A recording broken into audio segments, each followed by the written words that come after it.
Cents with Igwe Henry, oh yeah. Hello and welcome to My 2 Cents with Igwe Henry. Please do well to subscribe to our YouTube page at My 2 Cents with Igwe Henry if you've not done that already. And also follow us across all social media platforms. Join the conversation if you may at My 2 Cents with Igwe Henry. This episode of the show is proudly supported by Akova Premium Water for those who love water. You're welcome to the show. Taste it, love it. Akova Premium Water for those who love water. All right, if you just joined us, this is still My 2 Cents with Igwe Henry.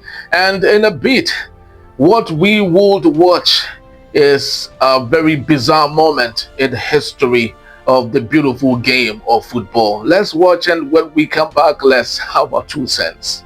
Well, we have more breaking news from the World Cup. FIFA has announced it is delaying the one-game suspension for U.S. star Folarin Balogun that he incurred when he was given a red card in Wednesday's win over Bosnia and Herzegovina. The New York Times is reporting President Trump called the president of FIFA to ask him to review that suspension. They apparently did, and the man, also known as Flo, will now play tomorrow against Belgium. I spoke to Johnny, who's highly respected. So I saw the play, and I'm a person that loves sports and was a good athlete. And I understand sports really well. And that wasn't a foul. That wasn't even an infraction. That was two guys running full speed that happened to crash into each other. No, these were two great athletes that got tangled up. And this referee, who is a little bit suspect, if you check his past. Yeah, so ladies and gentlemen, right there is Donald J. Trump, the U.S. president, who, of course, was fortunate to be hosting the World Cup.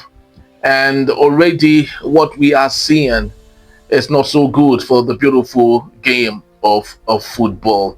I never knew that a time would come when presidents would be interfering in the beautiful game of football or sports. As much as we can look at it holistically. Sports is supposed to be a unifying scenario. It's supposed to be a game where it's not really that you must win, right? It's a competitive game where the best would win. We cannot have two World Cup champions. It's just one World Cup champion. So what does that mean? The best side would win. Unfortunately, what we have today in the beautiful game of football is politics infiltration, and money politics is playing.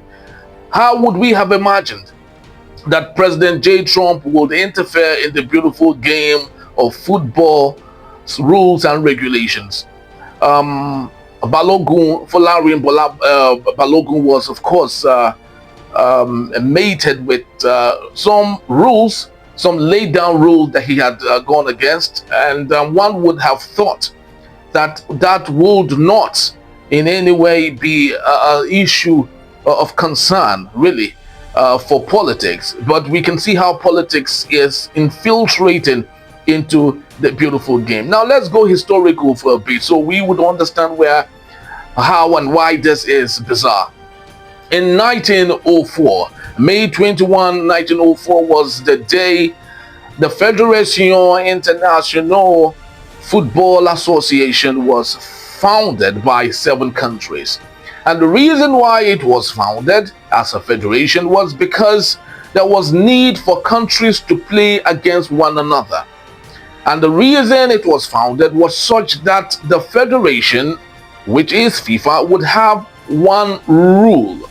A rule that every country that wants to be part of the federation must abide with.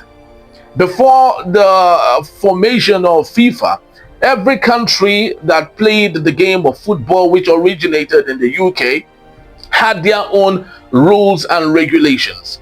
They all had different rules that worked out for them. But because every country wants to play against another country, there was need for a particular rule that everyone must follow. And that was how FIFA was created on May 21, 1904. But today, what do we have? we have a situation where FIFA would make a rule and a political leader would violate such rules. Imagine Donald J. Trump saying he had called Gianni Infantino to tell him to suspend the red card and the consequences that come with it. Then what would FIFA then do to all other persons who equally had to fall through the same rules? So would we say this is more like a selective rule for some people and not for some other people? So what would we do with Messi, who equally had committed the same violation? How about so many other people who were sent out during the game, or people who would be sent out in the future? Does that mean that their country's president should equally interfere so that can equally be cancelled? This is why sometimes in 2015, a comedian named Lee Nelson actually made his way into a conference as organized by FIFA. At the time, Sepp Blatter was the president of FIFA. And what did he do? He went there and he doled out fake dollar notes, which was more like a storytelling, telling FIFA that it was complicit to corruption. Mr. Lee Nelson said that they might as well give the federation or give hosting rights to North Korea in 2026. Little did they know that hosting will be made possible for the United States, and President J. Trump is the one now cutting the rules and sewing it like he wants to do it.